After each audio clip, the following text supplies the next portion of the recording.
एक छोटी सी बिलवरिया गीत है और शंभु भगवान शंकर जी माँ पार्वती से कहते हैं कैसे?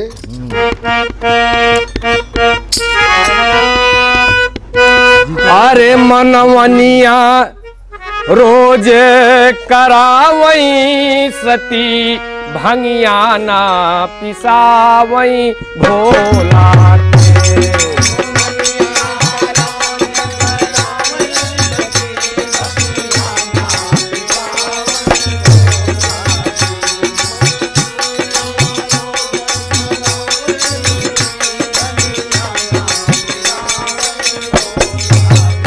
मनवनिया रोज करावई मनवनिया रोज करावई सती भंगिया ना पिसावई भोला के।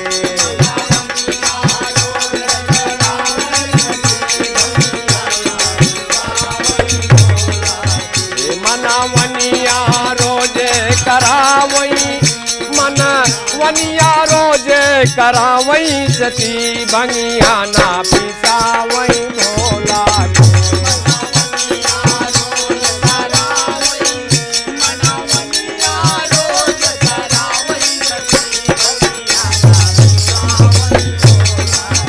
मनवनिया रोज करावई सती भंगिया ना पिसावई भोला के।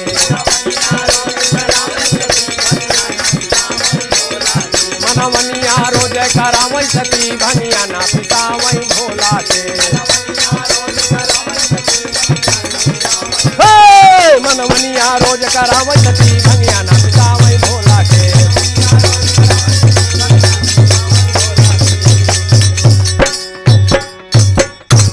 अरे कहीं सती है शैल कुमारी अरे सुनीला है बम भोला। अरे बिना भांग के छाने प्यारी अरे पड़ई चैन ना चोला उठावा झोला।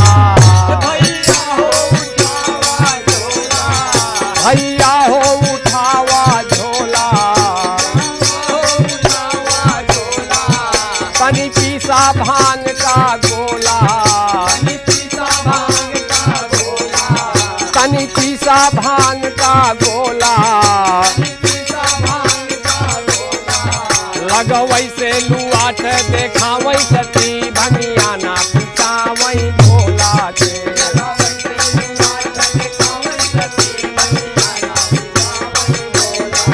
लगवई से लुआठ देखावई सती भंगिया ना पिसावई भोला के।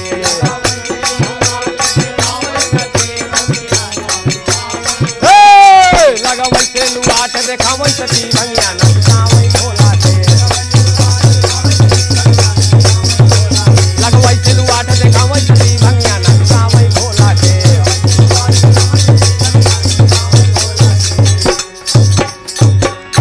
इतने में शिव गुस्सा हुई के धरन झपट के झोटा।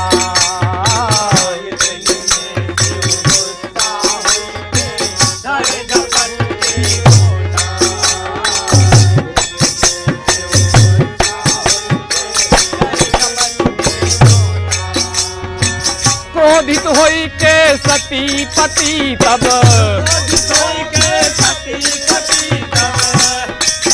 हे क्रोधित होई के सती पति शंकर के पकड़ी न नोटा भंग ना घोटा।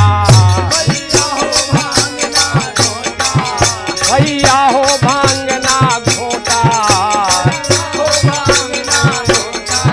गुस्से में लगी निगरिया वही गुस्से में लगी निगरिया वही सती भंगिया ना पिसावई भोला के।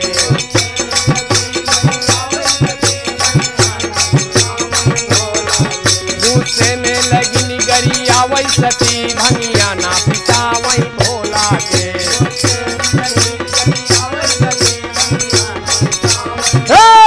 गुस्से में लगिन गरियावै सती भंगिया ना पिसावै भोला के। गुस्से में लगिन गरियावै सती भंगिया ना पिसावै भोला के।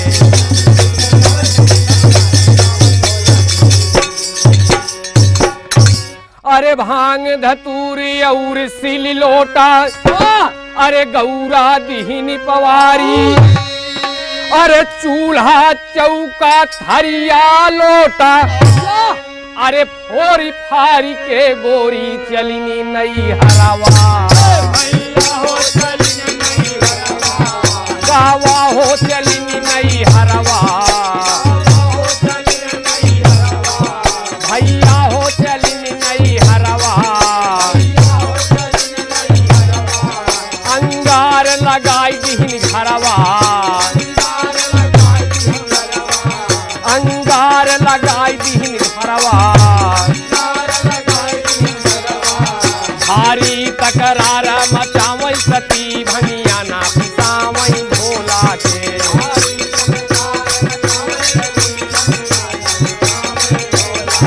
भारी तकरार मचावै सती भंगिया ना पिसावै भोला के। भारी तकरार मचावै सती भंगिया ना पिसावै भोला के।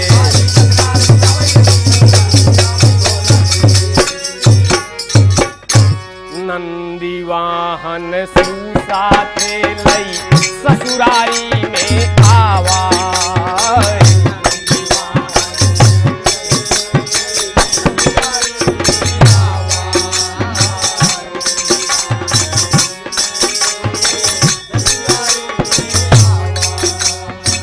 सास ससुर साली सरहज से,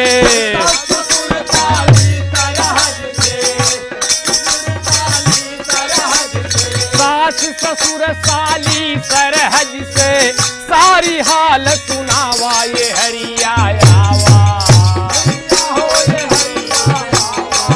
भैया हो ये हरिया आवा, बिटिया के अपने समझावा, बिटिया के अपने समझावा। हमसे खिदमतिया करावै सती भंगिया ना पिसावै भोला के।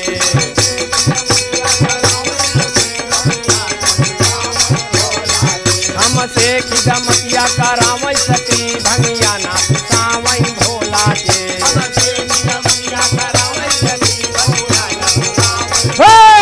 हमसे खिदमतिया करावै सती